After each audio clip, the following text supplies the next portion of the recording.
Ici l'évangéliste Mario Massicotte qui vous accueille à cette émission de télévision Les Actualités prophétiques.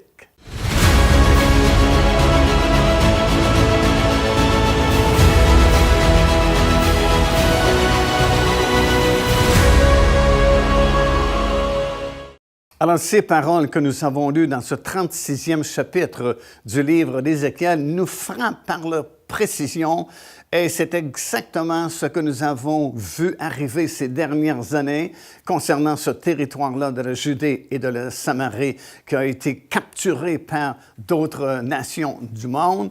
Et c'est vraiment, comme on l'a décrit dans ce chapitre-là, d'actualité.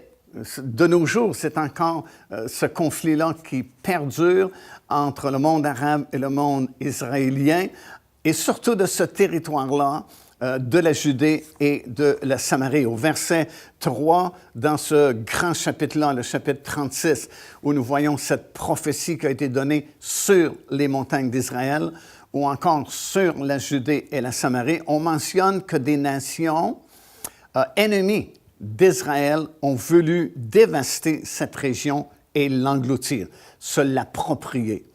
Et au verset 5, on mentionne que les produits de la Judée et de la Samarie ont été pillés. Et au verset 9, par contre, nous lisons et on mentionne que cette région sera à nouveau cultivée et ensemencée.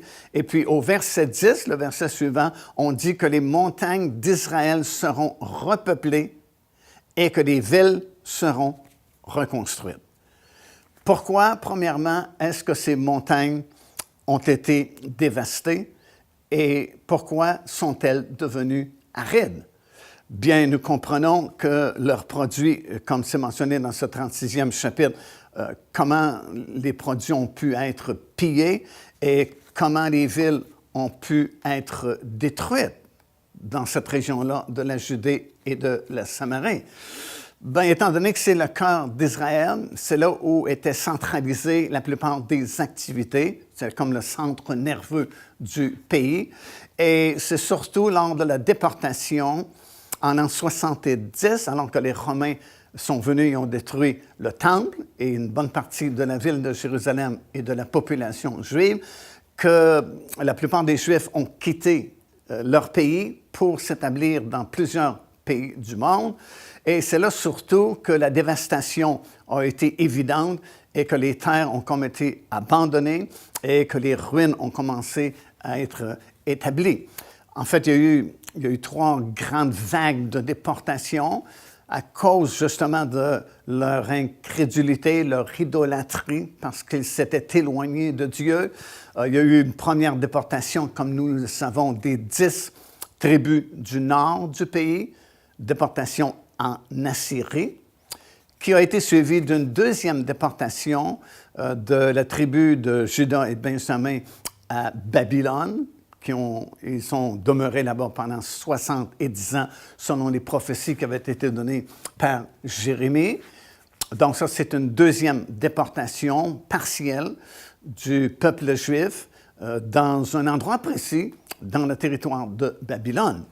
Mais c'est surtout la grande diaspora, la grande dispersion, comme on l'appelle, qui s'est produite en l'an 70, comme j'ai mentionné, parce que l'armée de Rome avait envahi Israël, parce qu'il y avait eu une rébellion, et puis c'était Adrien à l'époque qui voulait dompter, un peu plus tard bien sûr, voulait dompter Israël et qui a voulu changer le nom même d'Israël en celui de Palestina, d'où nous avons eu le nom la Palestine. Et Adrien a voulu changer le nom de Jérusalem pour qu'on ne se souvienne plus du mot Jérusalem. Il l'avait changé dans celui d'Alia Capitolina. Et il avait dit que jamais plus on ne prononcera le nom Jérusalem, mais ce sera toujours Alia Capitolina. Je crois qu'il s'est bien trompé parce que la plupart des gens connaissent Jérusalem, mais la plupart des gens ne se souviennent même plus d'Alia Capitolina. Mais en fait, c'est là, surtout en l'an 70, par la destruction du temple et la destruction de Jérusalem, une bonne partie du peuple juif, et puis un peu plus tard, lors de la révolte de Bar Kokhba et Adrien qui change le nom d'Israël, change le nom de la capitale d'Israël, que le pays a été abandonné et ce sont des nomades qui sont venus établir leurs tentes dans ce territoire-là, surtout de la Judée et de la Samarie. Et c'est à partir de ce moment-là, surtout depuis l'an 70, et puis depuis la révolte de Bar Kokhba, que vraiment les terres ont été abandonnées et que ce que nous avons lu dans le chapitre 36 d'Ézéchiel, c'est établi, les ruines ont été établies, la terre est devenue aride, et puis les villes se sont vidées de leurs habitants et la situation était vraiment telle que nous avons lu, telle que décrite dans ce 36e chapitre du livre du prophète Ézéchiel. Il est arrivé à ce moment-là ce que le prophète Ézéchiel également avait prophétisé dans le chapitre 15 et au verset 8.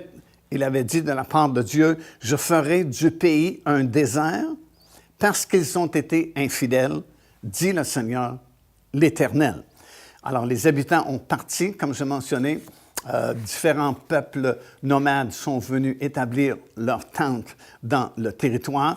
Et les voyageurs qui, à l'époque, visitaient cette région-là du monde étaient tous unanimes à la décrire comme ce que nous avons lu dans Ézéchiel, le 36e chapitre.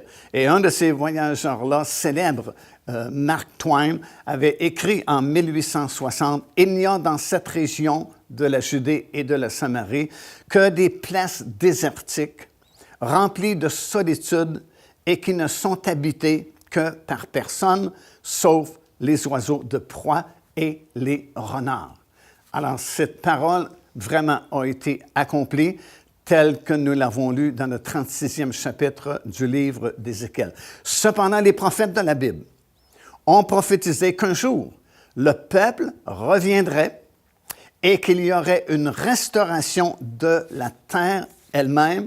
Ils ont prophétisé que des villes à nouveau seraient construites, prophétisé que ces villes-là seraient habitées et que la terre produirait à nouveau en abondance dans cette région-là de la Judée et de la Samarie, comme nous le voyons de nos jours.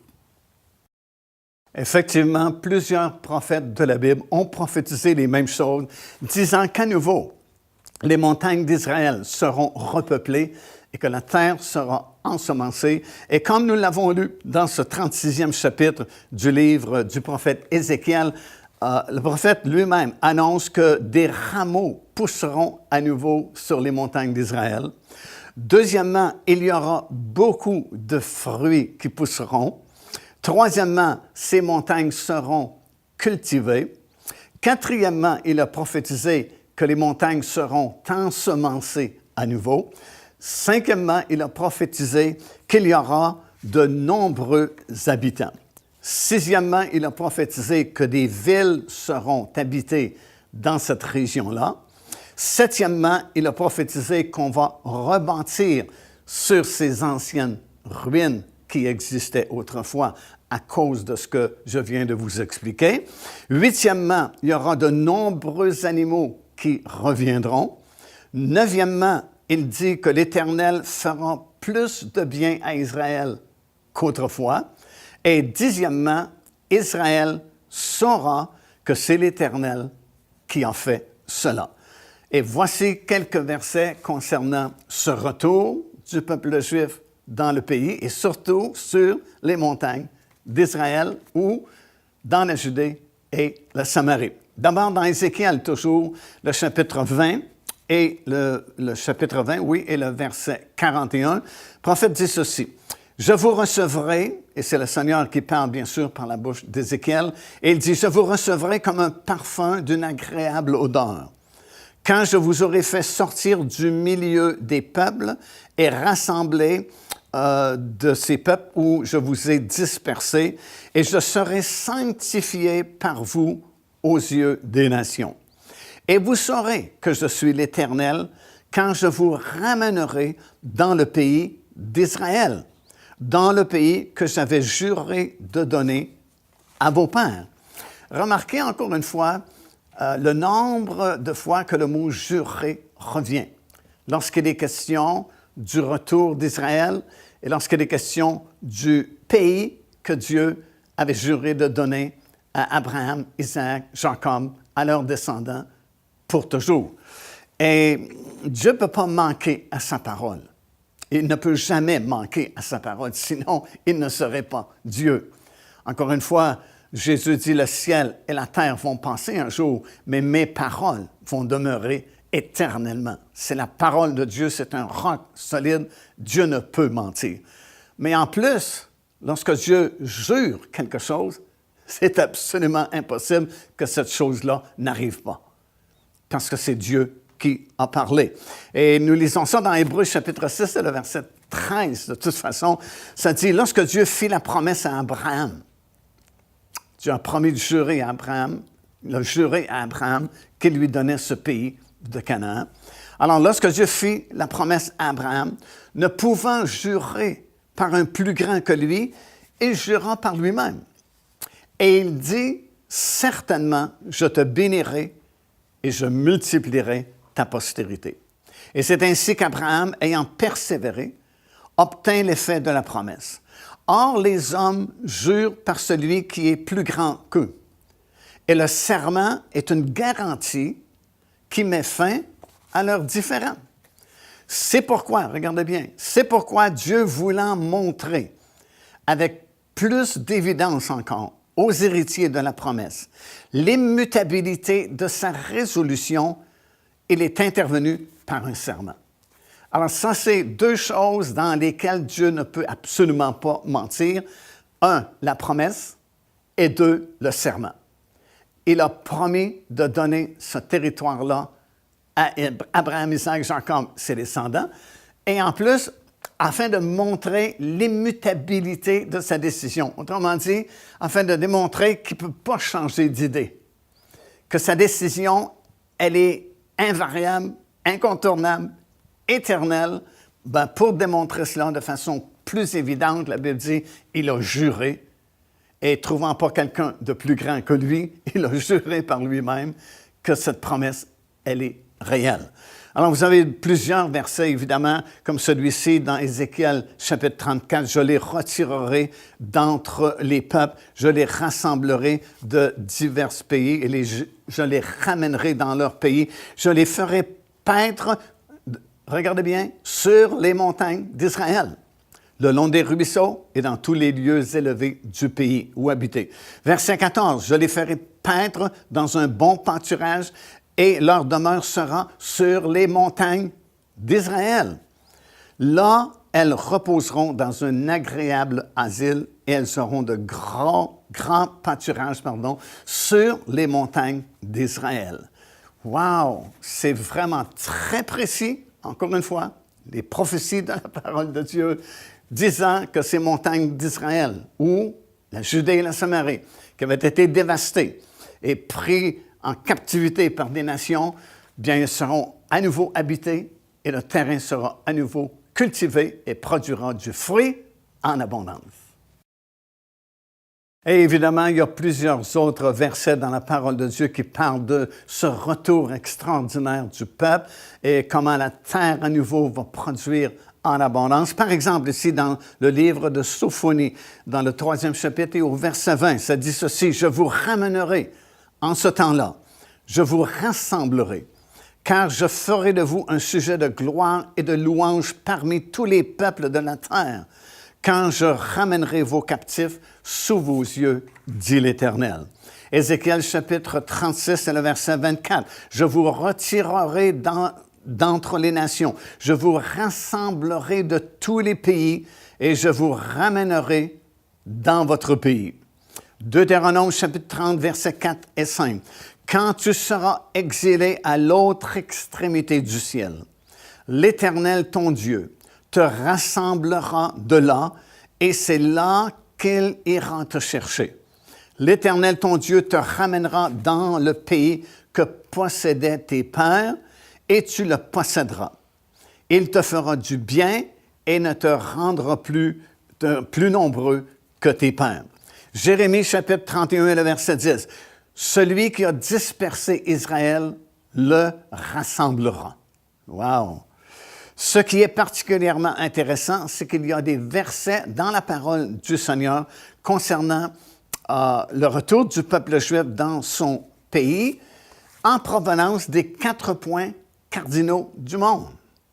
Par exemple, nous lisons dans Ésaïe chapitre 43, et c'est au verset 5 et au verset 6, « Ne crains rien, car je suis avec toi.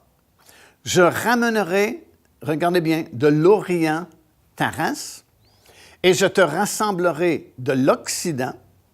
Je dirai au septentrion, donne, et au Médie, ne retiens point.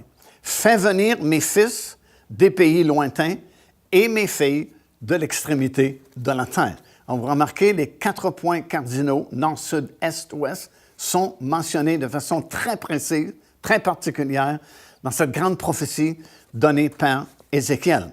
Les 4 points cardinaux mentionnés dans ce passage-là, pour ces 4 points cardinaux, ce sont des mots différents qui sont utilisés, comme suit. À l'est, Dieu dit « je ramènerai ». Pour l'ouest, il dit « je rassemblerai ». Pour le nord, c'est un ordre. Il dit « donne ».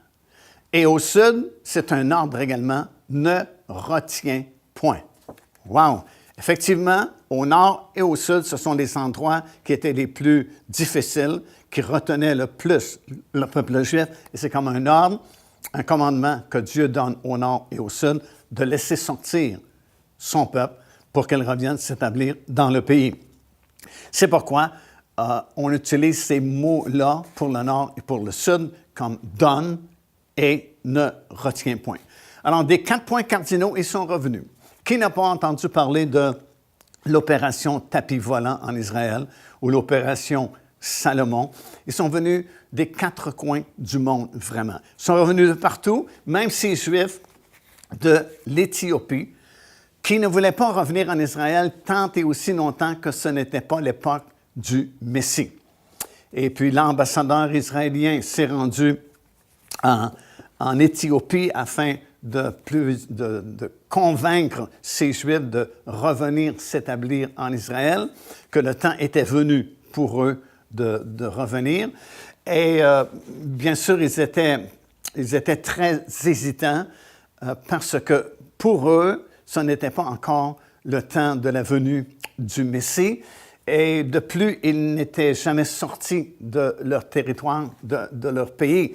Il a fallu que l'ambassadeur israélien trouve une solution et il a trouvé ce verset dans la parole du Seigneur qui disait ceci, « L'Éternel vous a fait sortir du pays d'Égypte sur les ailes d'un aigle. » Et puis, il avait déjà affrété quelques avions de gros porteurs de la compagnie El Al, compagnie d'aviation israélienne. On avait enlevé toutes les banquettes à l'intérieur de ces appareils pour pouvoir faire entrer le plus grand nombre d'Éthiopiens et d'Éthiopiennes possible, parce que c'était critique à l'époque où cette opération a eu lieu, parce qu'il y avait un changement de gouvernement qui s'opérait dans la région, et on se précipitait pour faire sortir le plus grand nombre possible de Juifs. Et puis lorsque l'ambassadeur israélien a cité ce verset-là, c'est comme si ça a calmé leur crainte, et puis ils ont accepté d'embarquer dans ces gros appareils de la compagnie El Al, et ils sont revenus s'établir en Israël. Et vous les voyez aujourd'hui, lorsque vous visitez le pays d'Israël, ils ont leur quartier, ils ont leur région à Jérusalem et d'autres endroits, bien sûr, dans le pays. Ils sont revenus accomplissant les prophéties de nombreux prophètes de la Bible qui avaient prophétisé que dans les derniers jours, Dieu rassemblerait à nouveau son peuple, le ramènerait dans le pays d'Israël et surtout sur les montagnes d'Israël ou encore une fois dans le territoire de la Judée et de la Samarie. Alors, c'est vraiment une constatation là, que nous faisons de l'authenticité des paroles prophétiques que nous trouvons dans la Bible, parce que si vous méditez à nouveau ce 36e chapitre du livre du prophète Ézéchiel, vous ne pouvez pas faire autrement que de constater sa réalité. Aujourd'hui, nous le voyons sous nos yeux. Alors, comme nous l'avons vu, ils sont revenus des 4 points cardinaux tels que le prophète Ésaïe l'avait spécifié dans sa prophétie. Et 2 de ces points cardinaux, le nord et le sud, ce sont des ordres qui sont donnés. Par exemple, au nord, le septentrion. Septentrion veut dire l'extrémité du nord. C'est un ordre que Dieu donne. Il dit au nord, « Donne mon peuple ». Et au septentrion, à l'extrémité du nord, au-dessus d'Israël, bien sûr, c'est la Russie. Et auparavant et autrefois, c'était très difficile pour les Juifs de sortir de Russie et revenir s'établir en Israël. C'était même interdit de le faire. Et les quelques personnes qui l'ont fait, peut-être à l'époque, l'ont fait clandestinement, et c'était très compliqué, très difficile. Mais Dieu avait dit, au nord, donne mon peuple. Tu n'as comme pas le choix, c'est un ordre, il faut que tu laisses aller mon peuple, il doit revenir dans son propre pays. Et devinez ce qui est arrivé? Un certain M. Gorbatchev est arrivé au pouvoir, il a changé des lois, a changé la loi du non-retour, et ça a permis à au moins 1 demi-million, sinon plus, de Juifs de sortir de Russie et revenir s'établir en Israël. C'est vraiment une grande prophétie qui s'est accomplie sous nos yeux il y a quelques années à peine et qui a permis justement à des millions ou des demi-millions peut-être de Juifs, au moins un demi-million de Juifs qui sont sortis de la Russie et sont venus s'établir dans le pays d'Israël. Et au plus fort vraiment de l'immigration israélienne, les Juifs israéliens qui sont sortis de Russie pour s'établir dans le pays d'Israël, au plus fort vraiment de l'immigration, nous, cette année-là, nous arrivions à Ben Gurion, en Israël, avec un groupe en provenance du Canada pour visiter le pays d'Israël. Et puis, lorsque nous sommes entrés à l'aérogare, à Ben Gurion, il y avait une activité débordante. C'était plein de gens à l'intérieur de l'aérogare, si bien que j'ai demandé à notre représentant de l'agence qui s'occupait de nos voyages à l'époque, qu'est-ce qui se passe aujourd'hui? Pourquoi y a-t-il tellement de monde à l'intérieur de l'aérogare ici? C'est pas normal. Et le représentant de notre agence m'a dit ceci, et ça m'a vraiment frappé à l'époque. Il a dit, tu n'as pas remarqué, mais en même temps que ton avion a atterri sur le tarmac ici à Tel Aviv, 3 ou 4 autres gros 747 viennent d'atterrir en provenance de Russie. Et ces avions sont remplis de Juifs russes qui reviennent s'établir dans le pays. Et il m'a dit, ces gens aujourd'hui ont quitté leur bureau, leur travail, leurs usines où ils travaillent pour venir voir de leurs yeux l'accomplissement des prophètes de la Bible.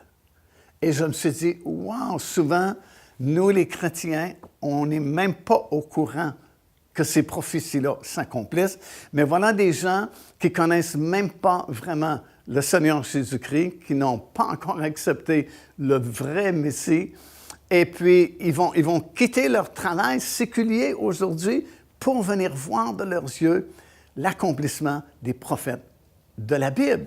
Alors, c'était vraiment quelque chose de très important qui se produisait à cette époque-là, il y a quelques années à peine, qui a permis, encore une fois, à environ 1 demi-million de Juifs russes de sortir de Russie, du nord, du septentrion, et revenir s'établir en Israël pour accomplir, encore une fois, cette parole-là du prophète Ésaïe, où Dieu a dit au nord, « Donne mon peuple doit revenir dans son pays, parce que les prophéties doivent s'accomplir, c'est le temps de l'accomplissement des prophéties de la Bible. » Et aujourd'hui, ils sont un peu partout. Ces Juifs russes qui sont revenus s'établir dans le pays d'Israël, ils sont dans l'hôtellerie, dans la restauration, et même il y a quelques années passées, alors que certaines personnes qui étaient avec nous dans ces groupes-là que nous faisons pour visiter le pays d'Israël, quelques personnes avaient voulu prendre un taxi pour visiter la ville de Jérusalem, et puis le chauffeur de taxi, celui qui conduisait la voiture, comprenait le français. Alors, il savait qu'il parlait d'Évangile, il parlait de la Bible, et il s'est identifié comme étant un Juif russe qui venait de s'établir en Israël et qui conduisait une voiture de taxi pour le moment, mais en même temps, il était pasteur d'une petite église à Jérusalem. Alors, ils sont établis là, ils sont un peu partout, et c'est vraiment un grand miracle, grand accomplissement de la parole du Seigneur. Le prophète Jérémie l'avait annoncé, et il avait même dit, on dira dans ce temps-là que ce miracle est encore plus grand que lorsque le Seigneur nous a fait sortir d'Égypte pour nous établir dans le pays de Canaan. Alors, c'est vraiment intéressant et c'est vraiment confortant. On est vraiment comme assuré parce que Dieu respecte sa parole, il accomplit ce qu'il a dit. Et c'est une grande assurance pour nous parce que si Dieu l'a fait pour Israël, il va le faire pour nous aussi parce que nous sommes son peuple nouveau en Jésus-Christ. C'est déjà la fin de l'enregistrement de cette émission de télévision, mais vous pouvez nous rejoindre à www.paindevie.org et si nous pouvons vous aider, ben c'est avec plaisir que nous le ferons. Si vous avez des questions sur l'enseignement qui a été donné aujourd'hui, ben nous pourrons répondre à vos questions. Et sur notre site web, bien sûr, vous y trouverez toutes nos productions sur CD, sur DVD et vous avez des blogs où nous donnons beaucoup d'enseignements de la parole du Seigneur sur des sujets différents. Alors, n'hésitez pas, contactez-nous à cette adresse de notre site web et c'est avec plaisir que nous pourrons communiquer avec vous et garder le contact surtout avec vous. Alors, que Dieu vous bénisse abondamment et que sa grâce et sa miséricorde vous accompagnent toujours. Devenez partenaire avec ce ministère par votre soutien financier et aidez-nous à planter le flambeau de l'Évangile à travers le monde entier. Vous recevrez un enseignement audio à tous les mois de la part de l'évangéliste Mario Massicotte, ainsi que notre bulletin de nouvelles prophétiques incluant des enseignements bibliques, des nouvelles du ministère et des commentaires sur les actualités prophétiques. Débutez dès aujourd'hui en visitant notre site web www.paindevie.org ou par courriel à info@paindevie.org